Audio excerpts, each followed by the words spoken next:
വീട്ടിൽ ഉമ്മയില്ലെങ്കിൽ കറണ്ട് ഇല്ല എന്നല്ല, നമ്മളെ കാഴ്ച തന്നെ പോയ പോലെ. ആരോട് അവര് പരാതി പറയല്? ആരെടുത്താണ് ഒരു വിഷമം പോയിട്ട് പറയല്? ഉമ്മ നമ്മുടെ നെറ്റിത്തടുത്ത് വെക്കുന്ന കൈയുടെ തണുപ്പിനോളം സുഖമുള്ള ഒരു തണുപ്പ് ലോകത്തില്ല. പനിയൊക്കെ പിടിച്ചാൽ ഉമ്മ ഉറങ്ങല്ലോ. നമുക്ക് പനി വന്നാൽ ഉമ്മ അടുത്ത് വന്നിട്ട് കുറവുണ്ട മോനേന്ന് ഒരു പാതിരാത്രി എന്നെ എത്ര തവണ വരും, എത്ര വരും.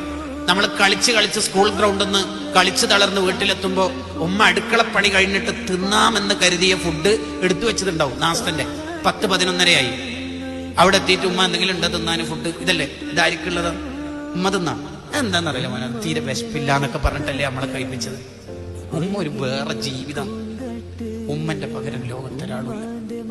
ഉമ്മ ഒരു പാവ. ആ ഉമ്മാനോട് നീ എന്താടാ പറഞ്ഞത് എന്ന് ഉപ്പ ഒറ്റയ്ക്ക് ഇരുത്തിയിട്ട് എന്തെങ്കിലും ഇവിടെ ഇരിക്കുന്ന ഉപ്പമാർ മക്കൾക്ക് പറഞ്ഞു കൊടുത്തിനോ എന്നാണ് ചോദ്യം. ഇഹിയ ഉലൂമുദ്ദീൻ എടുത്തിട്ട് ഉദ്ധരിച്ച് ചോദിക്കണം.